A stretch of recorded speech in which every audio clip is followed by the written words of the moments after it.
অতি গুরুত্বপূর্ণ পাঁচটা আমলের কথা বলবো ইনশাআল্লাহ। কয়টা আমল? পাঁচটা আমলের কথা বলবো জীবনের তরে। এই পাঁচটা আমল সারা জীবন নিয়মিত আঁকড়ে ধরবেন, আমল করবেন। যারা নিয়ত করতেছেন হাত তোলেন। আল্লাহ আমাদের সবাইকে আমল করার তৌফিক দান করুন। আল্লাহ আমাদের সবাইকে কবুল মঞ্জুর করুন। নাম্বার এক, সবচেয়ে বেশি যেটা করতে হবে পরিমাণে, জুমার দিন, জুমার রাত, বৃহস্পতিবার সন্ধ্যা থেকে নিয়ে শুক্রবার সন্ধ্যার আগ পর্যন্ত পরিমাণে সবচেয়ে বেশি করতে হবে যে আমলটা, সেটা হলো দুরূদ শরীফের আমল। কিসের আমল? ভাইরা, দুরূদ এমন একটা আমল, আপনি যদি শুধু দুরূদের এই আমলটাকে আঁকড়ে ধরেন, সবসময় আপনার মুখ দিয়ে দুরূদ বের হতে থাকে, পড়তে থাকেন, তো নবী করিম সাল্লাল্লাহু আলাইহি সাল্লামের ভাষ্য অনুযায়ী, তার ওয়াদা অনুযায়ী, ইদান তুকফা হাম্মুক ওয়া তুগফার যামবুক, তোমার যত পেরেশানি আছে, নবী সাল্লাল্লাহু আলাইহি সাল্লাম বলেছেন, এই সব পেরেশানি দূর করার জন্য এই দুরূদের আমলটা যথেষ্ট হবে ইনশাআল্লাহ। এবং গুনাহ মাফের জন্য এই দুরূদের আমলটা কি হবে? যথেষ্ট হবে। নবী করিম সাল্লাল্লাহু আলাইহি সাল্লাম বলেছেন, মান সাল্লা আলাইয়া মাররাতান সাল্লাল্লাহু আলাইহি আশরা, যে ব্যক্তি আমার প্রতি একবার দুরূদ পাঠ করবে, আল্লাহ রাব্বুল আলামিন তার প্রতি 10 বার রহমত নাজিল করবেন। কয়বার রহমত নাজিল করবেন? আপনার জীবনে 10টি জায়গায় খুব ক্রাইসিসে পড়ে গেছেন, কোনো জটিল সিচুয়েশনে মুখোমুখি হয়ে গেছেন, বিপদের মধ্যে পড়ে গেছেন, ওই জায়গায় আল্লাহর রহমত পাবেন। এরকম একবার দুরূদ পাঠ করবেন, হক আদায় করে যথাযথভাবে মহব্বতের সাথে 10 করবেন। নবী করিম সাল্লাল্লাহু আলাইহি ওয়াসাল্লাম বলেছেন, আকসিরু আলাইয়া মিনাস সালাতি মিন ইয়াউমিল জুমআতি ওয়া লাইলাতিল জুমআহ, তোমরা জুমার দিন এবং জুমার রাতে আমার প্রতি বেশি বেশি দুরূদ পাঠ করবে, দুরূদ প্রেরণ করবে।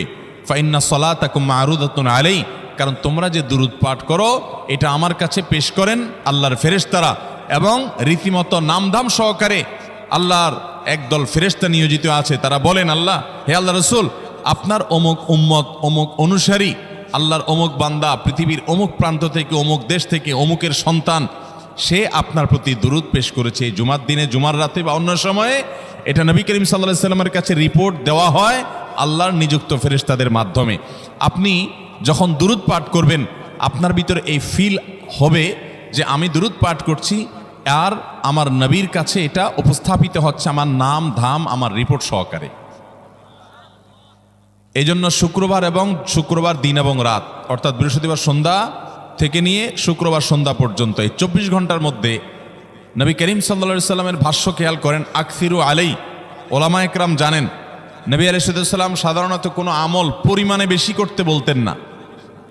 পরিমাণে বেশি করতে বলার মতো আমল খুব কম ইসলামে। গোটা কোরআন যদি খোলেন আপনি, পরিমাণে অধিক করতে বলা হয়েছে এরকম আমল খুব বেশি পাবেন না। তোমরা বেশি বেশি করে নামাজ পড়ো, বেশি বেশি করে রোজা রাখো, এরকম কথা কোরআন হাদিসে নাই। অবশ্যই একজন ইমানদার 5 ওয়াক্ত ফরজ নামাজের পাশাপাশি অধিক পরিমাণে নফল নামাজও পড়বেন, সেটা ভিন্ন কথা। কিন্তু কোরআনে বেশি পরিমাণে আল্লাহর জিকির করার কথা বলা হয়েছে। আর নবী করিম সাল্লাল্লাহু আলাইহি সাল্লাম বৃহস্পতিবার সন্ধ্যা শুরু হলে শুক্রবার সন্ধ্যার আগ পর্যন্ত বেশি পরিমাণে করতে বলেছেন যে কাজটা, সেটা হলো দুরূদ শরীফের আমল। অতএব ভাইরা আমার, বৃহস্পতিবার সন্ধ্যা থেকে নিয়ে শুক্রবার সন্ধ্যা পর্যন্ত, আপনি দোকানদার মানুষ, বৃহস্পতিবারে ব্যবসা করছেন, দোকানদারি করছেন, কোনো অসুবিধা নাই। আপনার অবসর সময়গুলোতে মুখ দিয়ে দুরূদ পড়তে থাকবেন। দুরূদের মধ্যে সবচেয়ে শ্রেষ্ঠ দুরূদ হলো নামাজে যেটা পড়েন, দুরূদ ইব্রাহিম। আল্লাহুম্মা সাল্লি আলা মুহাম্মদ ওয়া আলা আলি মুহাম্মদ কামা সাল্লাইতা আলা ইব্রাহিম ওয়া আলা আলি ইব্রাহিম ইন্নাকা হামিদুম, আল্লাহুম্মা বারিক আলা মুহাম্মদ ওয়া আলা আলি মুহাম্মদ কামা বারাকতা আলা ইব্রাহিম ওয়া আলা আলি ইব্রাহিম ইন্নাকা হামিদুম। তাহলে দুরূদের এই আমলটা, এটা করার জন্য আল্লাহ তাআলা এমন সহজ করে দিয়েছেন যে ওযুর প্রয়োজন নাই। আপনার ওযু নাই, তারপর আপনি দুরূদ পাঠ করতে পারবেন। এবং আপনি এই বড় দুরূদ পড়ার মতো সময় নাই, তো আপনি একবারে সবচেয়ে সংক্ষিপ্ত দুরূদ পড়েন সাল্লাল্লাহু আলাইহি ওয়াসাল্লাম, তাতেও দুরূদ পাঠের সওয়াব পাবেন। চেষ্টা করব তো ইনশাআল্লাহ। শুক্রবার আসবে, দুরূদ বেশি বেশি করে পাঠ করব। আপনি দোকানে কাজ করেন, আপনার দোকানে আপনার সহকর্মী আরও কাজের লোক আছে, আপনি সবাইকে স্মরণ করাবার জন্য নিজে জোরে জোরে দুরূদ শরীফ পড়বেন এবং বলবেন যে শুক্রবার শুরু হয়ে গেছে, সবাই দুরূদ শরীফের আমল করো। ভাইরা আমার, আমি আমার জীবনের কথা বলতে পারি। আমার জীবনে ওই যে হাদিসের উপরে ইয়াকিন এবং বিশ্বাস আলহামদুলিল্লাহ ছিল, আমার জীবনে আমি অনেকবার দেখেছি এরকম জটিল পরিস্থিতি হয়েছে যে দেয়ালে পিঠ থেকে গেছে, নড়ার জায়গা নাই, আর কোনো আপাত দৃষ্টি থেকে এই বিপদ থেকে উদ্ধারের কোনো পথ নাই। দুরুদ, ইস্তেগফার, দোয়া ইউনুস, এই 3 আমল পাশাপাশি ইয়াজাল জালাল ওয়াল ইকরাম, এই 4টা জিনিসকে এমনভাবে ধরছে, বিশেষ করে দুরুদ, স্পেশালি সারাক্ষণ দুরুদ। আল্লাহ রাব্বুল আলামিন এমনভাবে সহযোগিতা করেছেন, এমনভাবে উদ্ধার করেছেন যে কল্পনা করলে অবাক লাগে এখন যে এটা কিভাবে সম্ভব। ভাইরা আমার, এক সাহাবী নবী করিম সাল্লাল্লাহু আলাইহি ওয়াসাল্লামের কাছে এসে বলছি, ইয়া রাসূলুল্লাহ, আমি যে দোয়া করি এই দোয়ার মধ্যে আমি নিজের জন্য করব, আমার ছেলে মেয়ের জন্য করব, অনেক কিছু করব, এটা সেটা, রিজিক চাইবো, সুস্থতা চাইবো, অনেক কিছুই তো আল্লাহর কাছে চাইবো। আপনি তো আল্লাহর রাসূল, আপনার জন্য দোয়া করলে আমাদেরই লাভ, একবার দোয়া করলে আল্লাহ 10 বার রহমত নাজিল করবেন, তো আপনার জন্য আমার দোয়ার ভিতরে কত % রাখবো?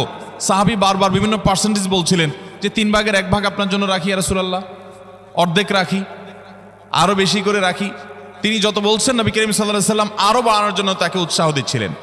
এক পর্যায়ে যখন তিনি বললেন, ইয়া রাসূলুল্লাহ, আমি আমার কোনো দোয়ার সবটুকু যখন আপনার জন্য নিবেদন করব, আমি কোনো একবার যখন দোয়া করব, দোয়া শুধু আপনার জন্যই করব যখন, অর্থাৎ পিওর দরুদ যখন পড়ব, নিজের জন্য আর কিছু চাইব না, শুধু আপনার জন্যই যদি চাই কোনোবার, তাহলে তখন নবী করিম সাল্লাল্লাহু আলাইহি ওয়াসাল্লাম বলেছেন, ইদান তুকফা হাম্মুক ওয়া তুগফার যামবুক, তাহলে তোমার সকল পেরেশানি থেকে উদ্ধারের জন্য এই দুরুদটাই যথেষ্ট হয়ে যাবে, এবং তোমার সকল গুনাহ মাফের জন্য এটা যথেষ্ট হয়ে যাবে। মোহতারাম হাজিরিন, দুরুদের আমলটা এত সুন্দর আমল, কিন্তু আবার তাড়াহুড়া করে পড়বেন না, সাল্লাল্লাহু আলাইহি ওয়াসাল্লাম সাল্লাল্লাহু আলাইহি ওয়াসাল্লাম সাল্লাল্লাহু আলাইহি ওয়াসাল্লাম সাল্লাল্লাহু আলাইহি ওয়াসাল্লাম সংখ্যা বাড়ানোর জন্য হুলস্থুল করে পড়লেন না, মুহাব্বতের সাথে সাল্লাল্লাহু আলাইহি ওয়াসাল্লাম সাল্লাল্লাহু আলাইহি ওয়াসাল্লাম আল্লাহুম্মা সাল্লি আলা মুহাম্মদ, অর্থ বুঝে বুঝে আল্লাহুম্মা সাল্লি আলা মুহাম্মদ মানে কি, আল্লাহ আপনি মুহাম্মদের প্রতি শান্তি বর্ষণ করুন। আরে ভাই, মুহাম্মদ সাল্লাল্লাহু আলাইহি ওয়াসাল্লামের প্রতি আল্লাহ তাআলা শান্তি এমনি বর্ষণ করবে, আপনি আমি দোয়া করলেও করবে, না করলেও। কিন্তু মাঝখান থেকে আমরা, ভাইরা আমার, কোনো বড় কর্মকর্তার কাছে আপনার কোনো কাজের ঠেকা আছে, কর্মকর্তার ওই ছেলেটার আপনি দেখছেন যে খাচ্ছে না, আপনি যদি বলেন, স্যার ছেলেটা খাচ্ছে না স্যার, একটু ডাক্তার দেখান স্যার, এভাবে তো বাঁচবে না, ওর কষ্ট হচ্ছে স্যার, আপনি বললেও উনি ওনার ছেলের দিকে কেয়ার করবে, কিন্তু আপনি এটা বলার কারণে তার নৈকট্য পাবেন কি পাবেন না, তার সিম্প্যাথি পাবেন কি পাবেন না। আরশ আজিমের মালিক তার হাবিবকে এত মহব্বত করেন, তিনি তার হাবিবের প্রতি এমনিতেই রহমত নাজিল করবেন, তাকে বিভিন্ন মর্যাদা আগে থেকেই দেওয়ার ঘোষণা দিয়ে রাখছেন, কিন্তু আপনি আমি দোয়া করলে আল্লাহ তাআলা তার মাধ্যমে আমাদের ভাগ্যকে সুপ্রসন্ন করে দিবেন। দুরুদের আমলকে জীবনের তরে আঁকড়ে ধরবেন ভাই, শুধুমাত্র জুমার দিন আর জুমার রাত না, সব সময় অধিক পরিমাণে। এরাবিয়ানদের মধ্যে আমলটা খুব বেশি আছে, তাদের দেখবেন তারা 2টা আমল, মুখে 2টা আমল, ভালো মন্দ তাদের মধ্যেও আছে, কিন্তু এই 2টা আমল তাদের মধ্যে খুব ভালো। বেশিরভাগ মানুষই দেখা যায় অবসর সময় আস্তাগফিরুল্লাহ, ইস্তিগফার করছে অথবা দুরুদের আমল করছে। আমাদের অবসর সব সময়গুলো নিয়ে গেছে মোবাইল ফোন। ভাইরা আমার, 4 বছর 5 বছর 6 বছর 7 বছর 10 বছর ধরে মোবাইল টিপতেছেন, ফেসবুক টিপতেছেন, ইউটিউব টিপতেছেন, বুকে হাত দিয়ে আমাকে জবাব দেয়া লাগবে না, নিজের বিবেককে একটু জবাব দেন। এই 10 বছর ফেসবুক, ইউটিউব, টিকটক, হোয়াটসঅ্যাপ টিপে আপনার অর্জন কি হয়েছে একটু হিসাব মিলান। এই যে স্ক্রল করতেছেন আঙ্গুল দিয়া, ঘন্টাকে ঘন্টা এই আঙ্গুল দিয়ে টানছেন টানছেন, নিচের দিকে যাচ্ছেন স্ক্রল করে ফেসবুকে, ইউটিউবে, একের পর এক, আপনার জীবনে অর্জনটা কি হয়েছে বলেন? ভাইরা আমার, এই মোবাইলের নিয়ন্ত্রণ করতে হবে, প্রয়োজনে ব্যবহার করতে হবে, কিন্তু এটাকে অনিয়ন্ত্রিত ব্যবহার করা যাবে না। একেবারে যখন তখন সারাদিন টিপাটিপি করলেন, আজকাল তো পোলাপান টয়লেটে গেলেও নিয়ে যায়। আল্লাহ তাআলা আমাদেরকে এই রোগ থেকে বেঁচে থাকার তৌফিক দান করুন। ভাইরা আমার, জীবনটাকে পরিবর্তন করতে হয়, সারা জীবন তো একরকম থাকলে হবে না। বহুত পাগলামি করেছি, আসুন নিজেকে সংশোধন করি। তাহলে জুমার দিন উপলক্ষে 1 নম্বরের আমল বলেছি, বেশি বেশি কোন আমল করতে হবে? সারা জীবন মনে রাখবো তো ইনশাআল্লাহ। বাসা বাড়িতে পরিবারের লোকদেরকে মনে করাবো তো ইনশাআল্লাহ। আমি আমার ড্রাইভার থাকুক, আমার ছেলে মেয়ে থাকুক, আমার পরিবারের লোক থাকুক, আমি আমার কথা আপনাদের বলি উৎসাহের জন্য, যে জুমার দিন শুরু হয়ে গেলে আমি, শুধু আমি না, আমার পরিবার অন্যান্যরাও একে অন্যকে আমরা স্মরণ করে দিই। কে কে দুরূদ পড়তে কতবার পড়ছো, কেউ পড়ছে কিনা একবারও, সন্ধ্যা হয়ে গেছে, অনেকক্ষণ হয়ে গেছে, সবাই শুরু করি, আমলটা করবো তো ইনশাআল্লাহ। নাম্বার 1। নাম্বার 2, জুমার দিন উপলক্ষে অন্য যে কোনো দিনের চাইতে জুমার দিন অর্থাৎ শুক্রবারের ফজর নামাজ পুরুষরা মসজিদে জামাতের সাথে পড়বেন, জামাতের সাথে পড়ার নিয়ত করবেন পাক্কা। কারণ অন্য যে কোনো দিনের ফজর নামাজ না, শুধুমাত্র যত নামাজ আছে, নবী করিম সাল্লাল্লাহু আলাইহি সাল্লাম বলেছেন আফদালুস সালাওয়াতে ইনদাল্লাহ, আল্লাহর কাছে দুনিয়ার সব নামাজের মধ্যে, 5 ওয়াক্ত সাধারণ নামাজগুলোর মধ্যে সবচেয়ে উত্তম নামাজ হলো সলাতুল ফজরে মাআল জামাআতে ইয়াউমাল জুমআ, জুমার দিন ফজরের নামাজ জামাতের সাথে আদায় করা হলো যত নামাজ আছে এর মধ্যে সবচেয়ে শ্রেষ্ঠ নামাজ। তাহলে জুমার দিনে এই বিষয়টা বিশেষভাবে খেয়াল রাখবো। জুমার দিন ফজর নামাজটা পুরুষরা কোথায় পড়বো, এবং সেটা বৃহস্পতিবার থেকে পরিকল্পনা শুরু করবো যে কালকের ফজর নামাজ যাতে কোনো অবস্থাতে আমার মিস না হয়। আমাদের আখিরাতের ব্যবসা এটা ভাই, আখিরাতের কারেন্সি সংগ্রহ করা। যত খুঁটে খুঁটে ভালো ভালো আমলগুলো করবেন, আপনার আমল নামাতে আমল সওয়াব জমা হতে থাকবে। চেষ্টা করবো তো ইনশাআল্লাহ। আমাদেরকে শয়তান অন্যদিন ফজরের নামাজ পড়ার সুযোগ হলেও শয়তান এমনভাবে আমাদেরকে ধোঁকা দেয়, শুক্রবারে ফজরটা পড়াটা সবচেয়ে বেশি কঠিন হয়ে যায়। কেন জানেন? কারণ ইবলিস তো জানে হাদিস, আপনি জানেন না, হয়তো অনেকে হয়তো আজকে শুনছেন, আমি কোনো হাদিস না জানতে পারি, ইবলিস ঠিকই জানে যে ফজর নামাজ এই দিন যদিও জামাতের সাথে ফজর পড়ে ফেলায় তাহলে তোর আখিরাতের ব্যবসা অনেক দূর আগে যাবে।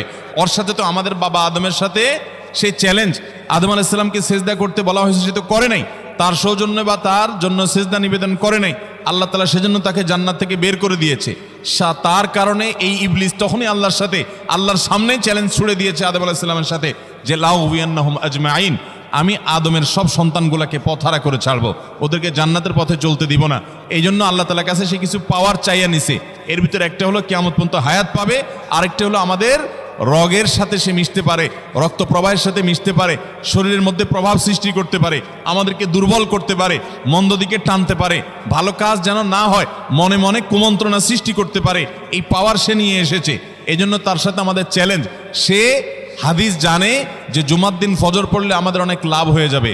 এই জন্য সে বৃহস্পতিবার রাতে, অন্য দিন যদি আপনি 10টা 11টা বা 11:30টায় ঘুমান, 12টায় ঘুমান, জুমার দিন অর্থাৎ বৃহস্পতিবার দিবাগত রাতে আইসা ইবলিস বলে, আরে পাগল হইছস, কালকে হলো শুক্রবার, দোকানদারি নাই, ব্যবসা নাই, চাকরি নাই, মহিলাদেরকে বলে কালকে পোলাপানের স্কুল নাই, মাদ্রাসা নাই, আজকে একটু টক শো, মিষ্টি শো, নাটক, সিনেমা, ইউটিউব, ফেসবুক, ওয়াজই শুন অন্তত।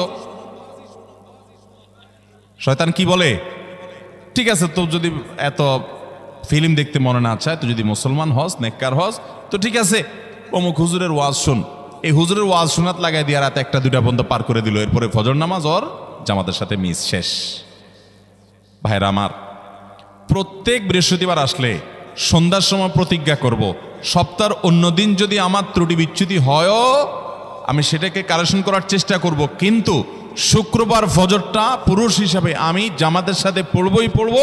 তার জন্য রাতে আগে আগে শোবো, ডাবল ট্রিপল অ্যালার্ম দিয়ে শোবো, অন্য নামাজি বন্ধুকে বলবো ফোন দিয়ে ডেকে দিবি, একে অন্যের সহযোগিতা করব, কিন্তু ফজরের নামাজ জুমার দিন ছাড়বো না ইনশাআল্লাহ। ঠিক আছে তো? কয়টা আমল হলো? 2টা। মনে রাখবেন তো ইনশাআল্লাহ। আগামী বছর তো আমার মাহফিল আমি আর করব না, কিন্তু আগামী বছর যে মাহফিল করবেন সে আলোচককে আমি রিকোয়েস্ট করবো ইনশাআল্লাহ, আয়োজকরা এটার সবক জননায় আগামী বছর দিতে পারবেন তো ইনশাআল্লাহ। আমল যদি করেন তাহলে সবক ঠিকই দিতে পারবেন। ওই যে ভাই সবগুলো শুনে দিছে, কারণ এই আমল করেন। আচ্ছা, 3 নম্বর আমল হলো সূরা কাহাফ পড়ব। কোন সূরা পড়ব? সূরা কাহাফ। যারা কোরআন পড়তে পারেন না তারা শুনবেন, আর যারা পড়তে পারেন তারা নিজে পড়বেন। সূরা কাহাফ যদি জুমার দিন কেউ পড়ে, নবী করিম সাল্লাল্লাহু আলাইহি ওয়াসাল্লাম বলেছেন এই সূরাটা তার জন্য নূর হবে, নূর, আলো আল্লাহর তরফ থেকে। কিয়ামতের ময়দানে ভয়াবহ গুটগুটে অন্ধকার হবে। কিয়ামতের একটা ভয়াবহ শাস্তি হলো অন্ধকারের শাস্তি। ভাইরা আমার, অন্ধকারের শাস্তি মানে এমন ভয়াবহ অন্ধকার হবে যে দুনিয়ার অন্ধকারের সাথে কোনো তুলনাযোগ্য নয়। সেই ভয়াবহ অন্ধকারে কিছু আমল আছে যে আমলগুলো মানুষের ওই অন্ধকারের মধ্যে আলোর কাজ দিবে। এর মধ্যে একটা হলো অজুর অঙ্গগুলো যদি কেউ ভালো করে অজু করে, সুন্দর করে ডলে ডলে যেন শুকনা না থাকে, উত্তম রূপে যদি অজু করে, কেউ পানি অপচয় না করে, পানি অল্প নয় কিন্তু ডলে বেশি, সুন্দর করে যদি কেউ অজু করে, এই অজুর অঙ্গগুলো কিয়ামতের ময়দানে উজ্জ্বল হয়ে জলজল করে জ্বলতে থাকে এবং তার জন্য আলোর কাজ দেয়। সবাই যখন অন্ধকারের আযাবের মধ্যে নিমজ্জিত থাকে, হাহুতাশ করে, তখন এই ব্যক্তির এই আমলটা তার আলো ভূমিকা আসে। আর আরেকটা হলো এই সূরা কাহফ। অন্য অনেক ওলামা ইকরাম বলেছেন এর ব্যাখ্যা হলো সূরা কাহফ যদি কেউ এক বৃহস্পতিবারে পড়ে, পরের বৃহস্পতিবার পর্যন্ত, এক শুক্রবারে যদি পড়ে, পরের শুক্রবার আগ পর্যন্ত পুরো সপ্তাহব্যাপী তার ভিতরে নূর, ঈমানের নূর, তাকওয়ার নূর, ইলমের নূর, আমলের নূর, ভালো মানুষ হওয়ার নূর তার ভিতরে আল্লাহ তাআলা সৃষ্টি করে দিবেন। এই জন্য জুমার দিন সূরা কাহফ পড়বো তো ইনশাআল্লাহ। আলহামদুলিল্লাহ ভাই, আপনাদেরকে যে আমলগুলো করছি এগুলো আমি, আমার পরিবার সদস্য, পরিচিত, সহকর্মী, আমি চেষ্টা করি সবাইকে স্মরণ করানোর এবং আমল করার চেষ্টা করি। আপনাদেরকেও বলছি ভাই, জুমার দিন যেহেতু, অতএব আজকে জুমার দিন উপলক্ষে বলে যাচ্ছি, জুমার দিনের এই 14-15টা আমলের মধ্যে সামারি করে আমি 5টা আমল করে দিচ্ছি যে এগুলোর গুরুত্ব অনেক বেশি অন্য অনেকগুলো চাইতে, এগুলো বিশেষভাবে করব। তাহলে এর মধ্যে প্রথমটা চলে গেল দুরুদ বেশি বেশি করে পড়ব। দ্বিতীয়টা হলো জুমার দিনের ফজর নামাজ কোন অবস্থাতে জামাতের সাথে পড়া মিস করব না, কারণ নবী সাল্লাল্লাহু আলাইহি সাল্লাম বলেছেন সকল নামাজের মধ্যে সবচেয়ে সেরা, উত্তম, শ্রেষ্ঠ নামাজ, অর্থাৎ ওয়াক্তিয়া নামাজের মধ্যে সবচেয়ে শ্রেষ্ঠ নামাজ হলো জুমার দিনের ফজরের নামাজ জামাতের সাথে পড়া। তাহলে মহিলারা কি করবে? মহিলারা পুরুষদেরকে উঠায় উঠায় মসজিদে পাঠিয়ে দিবে এবং সহযোগিতা করবে, তাহলে তার মাধ্যমে তারাও একই সওয়াব পেয়ে যাবে। আর 3 নম্বর আমলে বলেছিলাম সূরা কাহফ, এটা নারী পুরুষ সবাই করবে বেশি বেশি করে, ঠিক আছে তো ইনশাআল্লাহ? আমরা অনেক ভাই আছি সপ্তাহের 6 দিন আমাদের কোরআন পড়ার সুযোগ হয় না, তো অন্তত জুমার দিন সূরা কাহফটা যদি আপনি বাধ্যতামূলক করেন, আলহামদুলিল্লাহ, এটা অনেক বড় সূরা, পড়তে আপনার 20-25 মিনিট 30 মিনিট সময় পর্যন্ত লেগে যাবে। আপনি আধা ঘন্টা সময় ধরে যদি আস্তে আস্তে সুন্দর করে পড়েন, তো সপ্তাহে একবার অন্তত কোরআনের সাথে আপনি সময় দিলেন।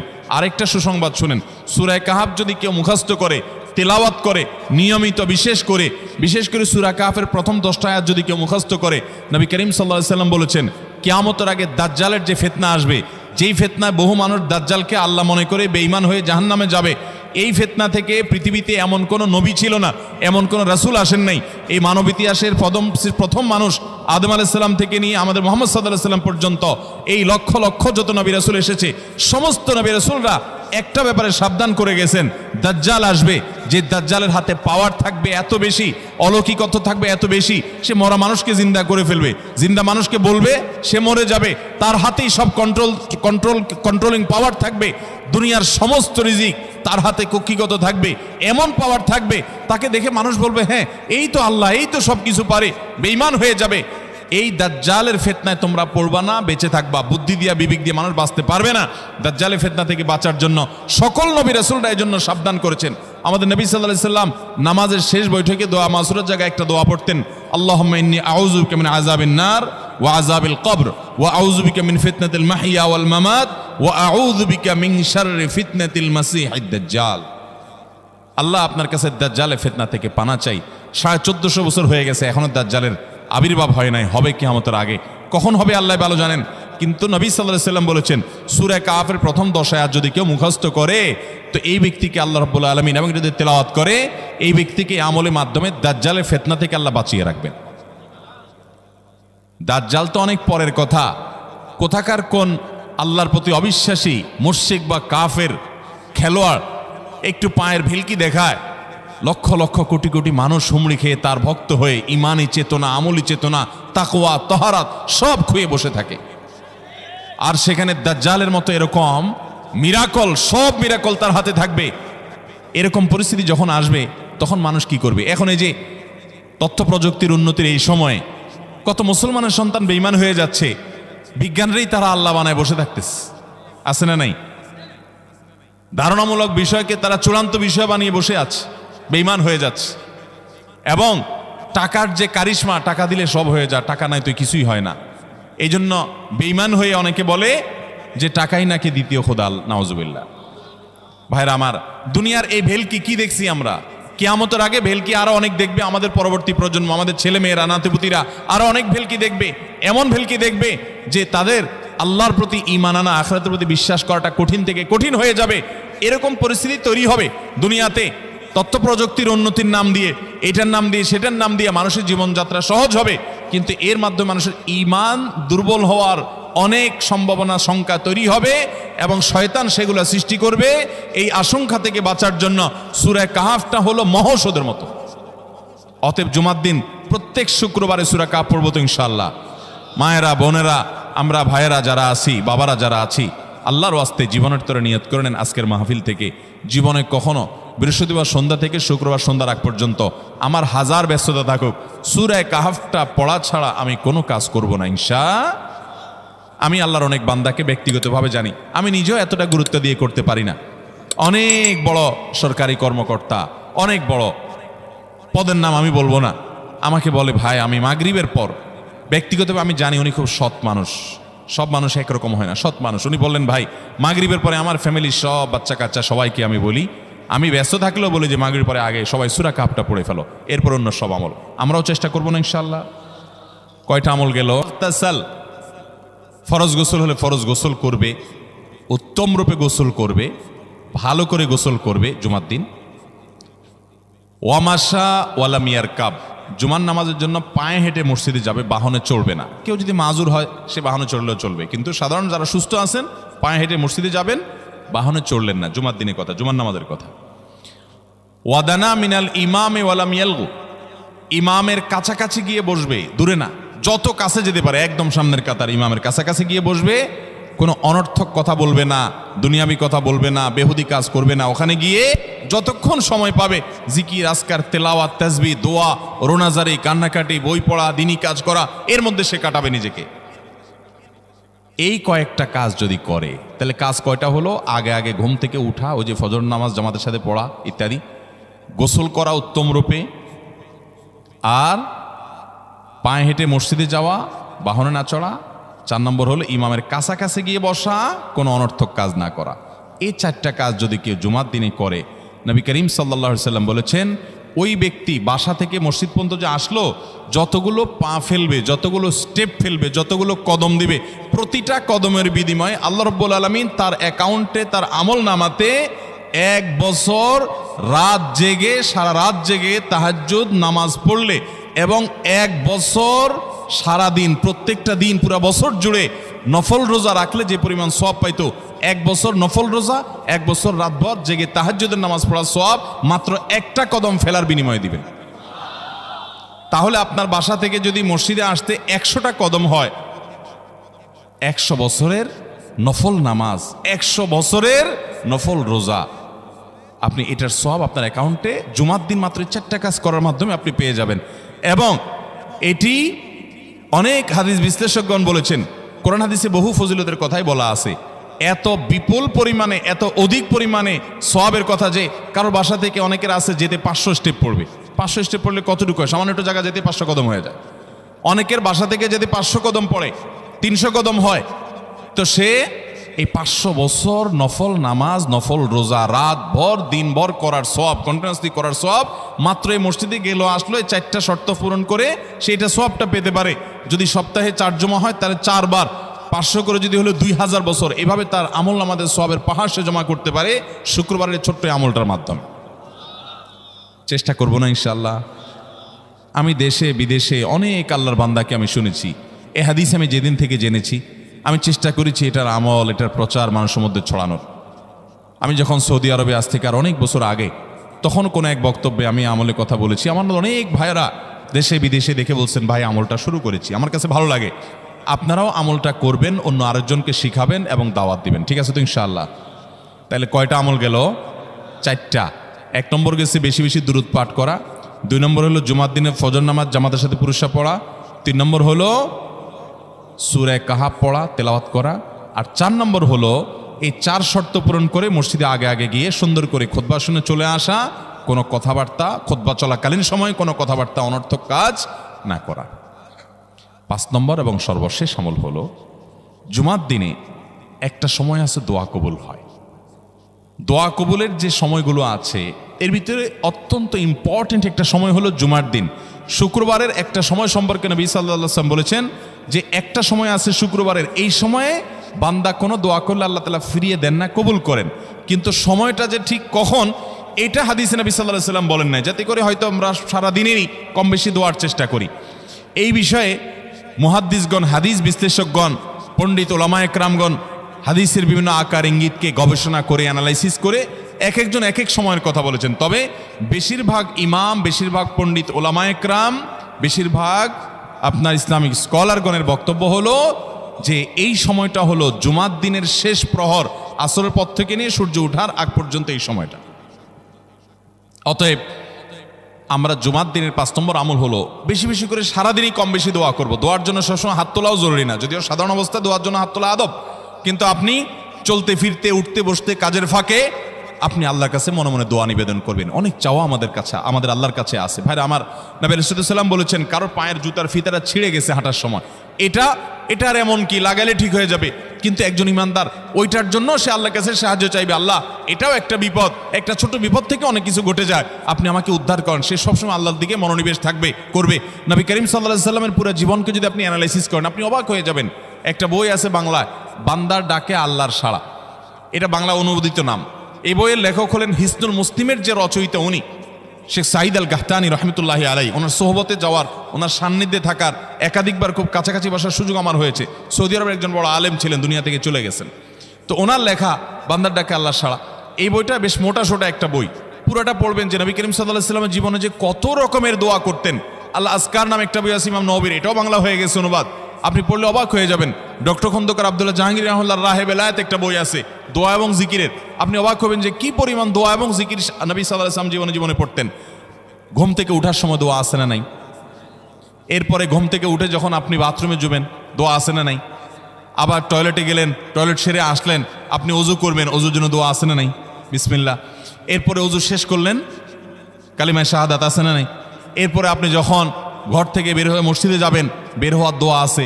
বের হয়ে আপনি মসজিদে যাচ্ছেন, যাই পথে পড়ার আলাদা দোয়া আছে। এরপরে আপনি মসজিদে প্রবেশ করবেন, তার জন্য দোয়া আছে। মসজিদে ঢুকার পরে মসজিদে ঢুকার নামাজ আছে। এরপরে মসজিদে নামাজ বন্দিগি ইবাদত জিকির করে বের হচ্ছেন, সেটার জন্য আবার দোয়া আছে। আবার আপনি যাচ্ছেন, কাজকর্মে যাচ্ছেন, বাজারে যাচ্ছেন, সেটার দোয়া আছে। স্ত্রী সহবাস করার সময় দোয়া আছে। দোয়া নাই, জিকির নাই, এমন কোনো মুহূর্তে ইমানদারের জীবনে থাকতে পারে না। নবী করিম সাল্লাল্লাহু আলাইহি ওয়াসাল্লাম এই পরিমাণ দোয়া করতেন। এই জন্য ভাইরা, দোয়া যদি সবসময় করতে কষ্ট হয় হাত তুলতে, আপনি হাত তোলা ছাড়া শুক্রবারে দোয়া করেন, দোয়াটা অনেক বেশি করা দরকার। আমাদের কত জিনিস আল্লাহর কাছে চাইতে হয়, আমরা আল্লাহর কাছে চাই না। পেটে অসুখ হয়েছে, আমরা ডাক্তারের কথা মাথায় আগে আসে। আপনি ওষুধ খান, ওষুধ খাওয়া সুন্নত, কিন্তু ইমানদার সব কিছুর আগে আল্লাহর কথা স্মরণ করবে এবং আল্লাহর কাছে বলবে আল্লাহ আপনি সহজ করে দেন।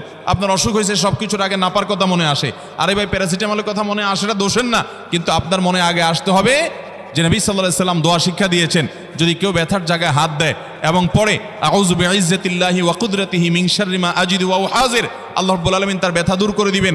এক সাহাবী এই হাদিসের উপর আমল করে তৎক্ষণাৎ তার ব্যথা দূর করেছেন। শুধু ইয়াকিনের অভাব, শুধু বিশ্বাসের অভাব, ঈমানের অভাব। তাহলে আমাদের আল্লাহর দিকে মনোনিবেশ করতে হবে দোয়ার জন্য বেশি বেশি। তাহলে শুক্রবারে 5 নম্বর আমল হলো বেশি বেশি কি করবো ইনশাআল্লাহ? দোয়া, বেশি বেশি দোয়া করবেন, উঠতে বসতে চলতে ফিরতে। বিশেষভাবে সূর্য ডুবার আগের যে সময়টা শুক্রবার, অর্থাৎ দিনের শেষ সময়টা, বিশেষভাবে আল্লাহ তাআলার কাছে দোয়া করব। ঠিক আছে তো ইনশাআল্লাহ? কয়টা আমল বললাম? 5টা আমল। 1, বেশি বেশি দুরুদ। 2, ফজর নামাজ জামাতের সাথে পড়া পুরুষরা, মহিলারা অক্তমত পড়বেন, পুরুষদেরকে পাঠিয়ে দিবেন মসজিদে।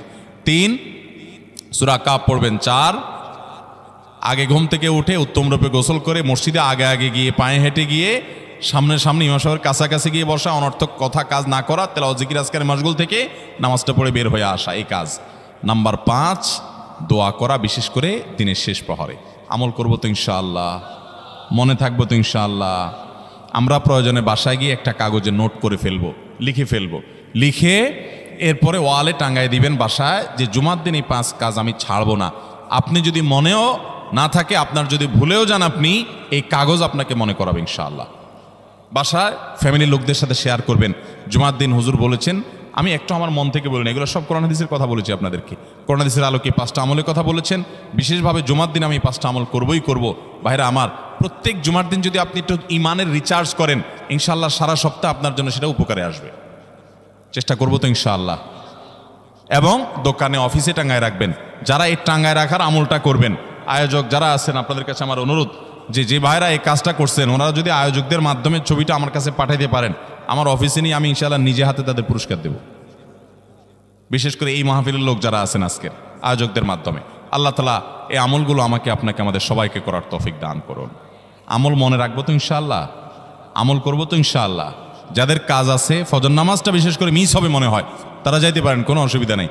অন্যান্য সময় আমরা সাধারণত দেখি যে মানুষ ঠেকায় না, মানুষ ঠেকানো না, বিশেষ করে রাত বেশি হয়ে গেলে ফজর নামাজ মিস হবে, এই আশঙ্কা হলে আপনার বসার চাইতে বরং যাওয়া ভালো। যাই হোক ভাই, কিন্তু আওয়াজ না করি, সবাই আওয়াজ বন্ধ করি ভাই। প্রশ্ন উত্তরে যাই আমরা। বিসমিল্লাহ। প্রথম প্রশ্ন, মেয়েদের মডেলিং বোরকা পর্দার জন্য কতটুকু জায়েজ? আপনারা অনেকে বোরকা বিক্রি করেন না, এখানে আছে না ভাইরা আমার? যেই সমস্ত বোরকার মধ্যে কারুকার্য আছে অনেক বেশি, বোরকার মধ্যে আবার মডেলিং হয়, অবাক করা বিষয়। কিয়ামতের আগে যে আসলে আরো কত কিছু হবে। এই বোরকার উপরে যদি মডেলিং কারুকার্য হয়, চাকচিক্য হয়, বোরকা যদি খুব টাইট ফিট হয়, বোরকা যদি এমন হয় যে বোরকা বরং পুরুষের দৃষ্টিকে আরো বেশি আকর্ষণ করে, তাহলে এই বোরকা ঢাকার জন্য আরেকটা বোরকা লাগবে। তা না হলে পর্দা হবে। পর্দার উদ্দেশ্য হলো নিজের সৌন্দর্যকে অনাবৃত করা, নিজের সৌন্দর্যকে ঢেকে রাখা, এটাই হলো পর্দার কি উদ্দেশ্য। সেখানে যদি পর্দার উদ্দেশ্যটাই নষ্ট হয়ে যায়, তাহলে এই বোরকা পরলে পর্দা করার যে নির্দেশ সেটা পালন হবে। ভাইরা আমার, এই জন্য টেডি মার্কা বোরকা, আপনার এই মডেলিং মার্কা বোরকা, স্টাইলিশ বোরকা, এগুলা পর্দা হবে না এগুলা দ্বারা। হ্যাঁ, কোনো নারী তিনি খোলামেলা চলাফেরা করেন, তিনি দিনের পথে মাত্র আসছেন, মডেলিং দিয়ে শুরু করছেন, আস্তে আস্তে ইনশাল্লাহ পিওর বোরকা যাবেন। হ্যাঁ, সেই হিসাবে তার জন্য আমি বলতে পারি এটা ওজোর, ঠিক আছে, উনি চেষ্টা করেছেন, শুরুটা অন্তত করেছেন। কিন্তু ভাইরা, পরিপূর্ণ পর্দা করতে চাইলে এই মডেলিং বা স্টাইল মার্কা বোরকা হবে। আচ্ছা বলেন তো, আপনার আমার মা বোন বা স্ত্রীকে যদি আমরা বাহিরে নিয়ে যাই, তাদের সাথে আমরা বাহিরে যাই, তারা যদি খোলামেলা পোশাক পরে যায় বা এমন পোশাক পরে যায় যেটা সব পুরুষের দৃষ্টিকে আকৃষ্ট করে, তাহলে অন্য সব পুরুষরা তার দিকে তাকাইলে আপনার কাছে ভালো লাগে না খারাপ লাগে? কেমনে খারাপ লাগে? অনেক পুরুষটা আছে বউয়ের ছবি ফেসবুকে দিয়ে বলে আপনাদের ভাবি কেমন হলো বললেন। অনেক পুরুষ এ কাম করে না? ফেসবুকে আবার কমেন্টে নিচে দিয়া দোস্তরা লেখে, দোস্ত ভাবি অনেক সুন্দর মাশাআল্লাহ, আবার মাশাআল্লাহ লেখে। এরপরে আবার দোস্ত আবার রিপ্লাইতে দেয় কি, ধন্যবাদ দোস্ত, মানে আমার বউরে তুই সুন্দর বলছস, তার মানে তুই দেখছস, মনে মনে জল্পনা কল্পনা করছস, করে আবার লিখছস, এই জন্য তোর ধন্যবাদ। ভাইরা আমার, মানুষের বিবেক যখন লোপ পেয়ে যায় তখন সে হিতাহিত জ্ঞান হারিয়ে ফেলে।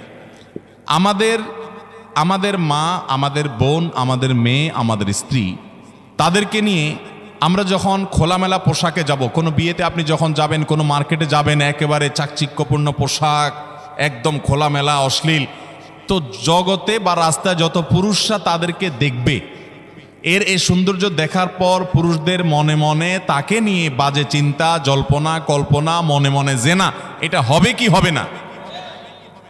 না, হবে না। সবাই কি বাজে চিন্তা করে আপনার মতো? পবিত্র চিন্তা করতে পারে না? কি বলেন ভাইরা আমার? যারা নিজেদের বউকে নিয়ে এটা নিয়ে সন্দেহে আছেন, আমি তাদেরকে বলতেছি, আমাকে উত্তর দেওয়া লাগবে না, আপনার নিজেকে প্রশ্ন করেন, নিজের বিবেককে প্রশ্ন করেন। আপনি এরকম মহিলা রাস্তাঘাটে দেখলে আপনার কি হাল হয়? আপনি যা যা চিন্তা করেন, আপনার বউ, আপনার মা বোনকে নিয়ে এভাবে আপনি বের হলে অন্যরাও সে চিন্তাই করে। আল্লাহ আমাদের বিবেকটাকে খোলার তৌফিক দান করুন। আমি মিডল ইস্টে, বিশেষ করে সৌদি আরবে অনেক মানুষ দেখছি, দিনদারির নামগন্ধ নেয়, টাকার নিচে সে জুব্বা পরে, হারাম কাজ করে, বিড়ি খায়, সিগারেট খায়, 2 নম্বরই করে, মানে মুসলমান হিসেবে কোনো ভালো মুসলমান না। কিন্তু গল্লির ঠাওয়ার ঠিক আছে, জায়গা মতো সে একেবারে সুসের মতো সোজা, বইয়ের ব্যাপারে পরিপূর্ণ পর্দা মেনটেন করে, কোনো রাষ্ট্রীয় নির্দেশের কারণে না। বেশিরভাগ পুরুষরা এটা করে এই জন্য, কারণ সে জানে তো সে নিজে অন্যের মেয়েকে খোলামেলা দেখলে কি জল্পনা কল্পনা তার মনে আসে সে জানে, অতএব তার স্ত্রীকে নিয়ে গেলে অন্যরা কি জল্পনা করবে সে জানে, এই জন্য তার আত্মসম্মান বোধের জায়গা থেকে সেইটা করে। মুসলমান নারী, তার ভিতরে আত্মসম্মান বোধ থাকবে যে আমাকে নিয়ে মানুষ বাজে চিন্তা করবে, জল্পনা কল্পনা করবে, নোংরা চিন্তা করবে, এটা কোনো নারী করতে দিতে পারে?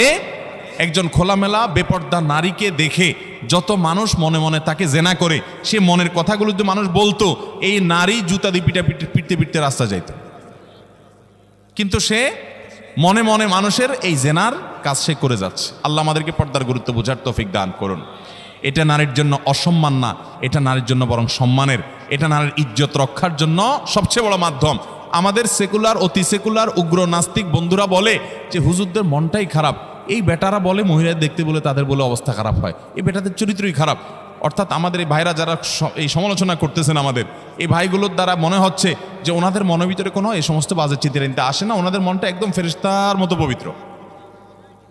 এরকম যাদের কোনো চিন্তা জল্পনা কল্পনা আসে না, এরা হয় মিথ্যুক আর না হলে রুগী। হয় এগুলারে ডাক্তার দেখাইতে হবে, পুরুষত্বের ঘাটতি আছে, আর নাহলে মিথ্যুক। আল্লাহ তাআলা সৃষ্টি করেছেন এভাবে, তোমার কোনো মনে চিন্তাই বাজে আসে না, তোমার মতো এই অসুস্থ মানুষ, তোমার তো হাসপাতালে ভর্তি হওয়া উচিত। আল্লাহ রাব্বুল আলামিন আমাদেরকে পর্দার গুরুত্ব বোঝার তৌফিক দান করুন। অনেক পুরুষ আছে নিজের বউয়ের জন্য চাকচিক্যপূর্ণ বোরকা পরে নিয়ে যান। না ভাই, আপনার বউর যত সাজগোজ সব বাসা বাড়িতে হবে একান্তে। আপনি বাইরে রাস্তাঘাটে কেন বিলে বেড়াচ্ছেন? মহর দিয়ে বিয়ে করছেন আপনি, আর রাস্তাঘাটে মানুষকে দেখা বেড়াচ্ছেন। আত্মসম্মান বোধ থাকা উচিত। আল্লাহ আমাদেরকে পর্দার গুরুত্ব বোঝার তৌফিক দান করুন। তাহলে স্টাইলি বোরকা এগুলো পড়লে কিন্তু কাজ হবে না, বোরকার কাজ হবে না। আমি এখান থেকে গ্রামে যাব এবং ওই দিনই আবার চলে আসব, এক্ষেত্রে আমার নামাজ কি কসর করতে হবে?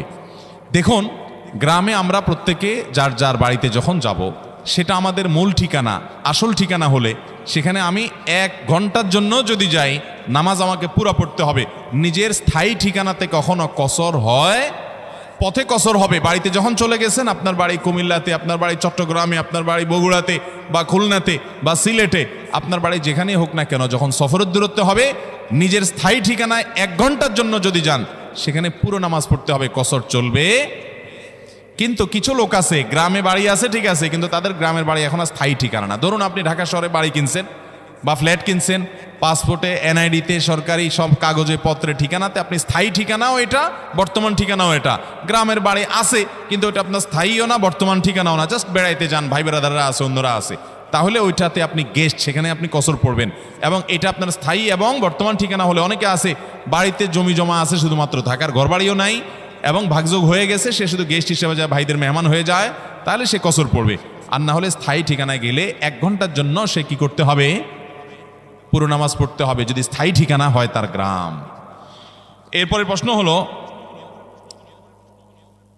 আমি অনেকবার তওবা করেছি, প্রত্যেকবারই ভঙ্গ হয়েছে, তাহলে কি আমি মুনাফিক হয়ে গেছি? না ভাই, তওবা হওয়ার পর তওবা ভেঙে যাওয়াটা অস্বাভাবিক নয়। আপনারা খুশি হবেন শুনে, আমাদের রব আল্লাহ রাব্বুল আলামিনের একটা গুণবাচক নাম হলো তাওয়াব। কি নাম ভাই? তাওয়াবের মানে জানেন? আল্লাহু আকবার। রিপিটেডলি, বারবার যিনি বান্দার তওবা কবুল করেন। এই জন্য ভাই, একবার গুনাহ হয়ে গেছে, আল্লাহর কাছে তওবা করেছেন, চেষ্টা করছেন যে আর যেন না হয়, কিন্তু আবার শয়তান কাত করে ফেলে দিয়েছে, আবারও তওবা করে ফেলবেন এবং দুর্বল হবেন না। এখানে ইবলিস আপনাকে বলবে, তুই এতবার একই কাজ করে তওবা করছস আল্লাহর কাছে, আবার কোন মুখে তওবা করবি? থাক, বাদ দে। আপনার তওবা থেকে দূরে সরাবে। এটা হলো শয়তানের সবচেয়ে বড় অস্ত্র। কখনো নিরাশ হওয়া যাবে না। তওবা আগের বারের চাইতে পরের বারটা আরো স্ট্রং করবেন, যে ঠিক আছে আগের বারটা তওবা আমি দুর্বল ছিল, এটাকে আরো স্ট্রং করব, চেষ্টা করবো না ইনশাআল্লাহ। তাহলে তওবা বারবার করতে হবে, বারবার করতে হবে। ভেঙে গেলে আরো শক্ত, হার্ডলি তওবা করতে হবে, নিজের প্রতি নিজে শাসন চালাতে হবে। এভাবে ইনশাআল্লাহ সামনে আগাইতে হবে। ভারতবর্ষে একজন কবি বলেছেন, আরে ইয়ে কুস্তি তো হয় অমর ভর কি, কবি ও দাবালে কবি তু দাবালে। ইবলিসের সাথে তোমার এই লড়াই তো সারা জীবনের। কখনো ইবলিস তোমাকে কাত করে ফেলে দিবে, তোমার দ্বারা গুনাহ করায় ফেলবে, আবার কখনো চোখের পানি ফেলে কেঁদে কেটে আল্লাহর কাছে একান্তে। ভাইরা, কিছু নির্জন সময় কাটানো দরকার। আমাদের কোনো নির্জন সময় নাই। নির্জন সময় হলে ওই মোবাইলে আমরা ঢুকে পড়ি, মোবাইল টোবাইল বন্ধ করে ফেলে দিনে রাতে 24 ঘন্টার ভিতরে 5 ওয়াক্ত নামাজের পরে আগে যে কোনো সময় অন্তত 2-4-5টা মিনিট একটু চিন্তা ভাবনা করবেন, একটু নিজের হিসাব মিলাবেন, আল্লাহর সাথে কথা বলবেন। আজকে একটা গুনাহ হয়ে গেছে, আজকে একটা কাস্টমার মহিলা আসছে, তার সৌন্দর্য দেখে তাকে নিয়ে বাজে চিন্তা জল্পনা কল্পনা করেছি, নোংরামি করেছেন, গুনাহ কাজ করেছেন। কোনো কাস্টমার এসেছে, তার সাথে ফাঁকি ঝুঁকি দিয়েছেন, 2 নাম্বারই করেছেন, মিথ্যা কথা বলেছেন, কিনা দর এত আছে বলেছেন, আসলে এত আসে নাই। এই যে মিথ্যা বলেছেন কয়টা টাকার জন্য, এই টাকা দুনিয়াতে থেকে যাবে, মিথ্যাটা আপনার আমলনামা যুক্ত হয়ে আখিরাতে যাবে। এইসব কথা চিন্তা করে আল্লাহর কাছে চোখের পানি ফেলে একান্তে, আল্লাহ করে ফেলেছি আজকে শয়তানের পালায় পড়ে, আল্লাহ খেয়াল ছিল না, আপনি মাফ করে দেন। মালিক, আপনি মাফ না করলে কিয়ামতের ময়দানের শাস্তি হবে ভয়াবহ। দুনিয়াতে আপনি ছেড়ে দেন, আল্লাহ মাফ করে দেন। মাফ চায়া দুনিয়া থেকে ওইটাকে নিষ্পত্তি করেন, একটু চোখের পানি ফেলেন, সেজদায় পড়ে যান, 2 রাকাত সালাতুত তওবা নামাজ পড়ে আল্লাহর কাছে মাফ চান, এরপরের দিন আরো স্ট্রং করেন। এভাবে আপনি লড়াই চালাতে থাকবেন। আরে এই কুস্তি তো হয় অমর ভর কি, কবি ও দাবালে কবি তু দাবালে। শয়তান গুনাহ কমা আপনার দ্বারা করায় সে জিতে যাবে, আর আপনি তওবা করে চোখের পানি ফেলে গুনাহ মাফ করিয়ে তারপরে আপনি শয়তানের উপরে জিতে যাবেন। তওবা করতে থাকবো তো ইনশাআল্লাহ। তওবা করতে কখনো ক্লান্ত হবেন, তওবা অব্যাহত রাখবেন, অনবরত রাখবেন। দুনিয়াতে কোনো ফেরেশতা মানুষ নাই, সবাই গুনাহ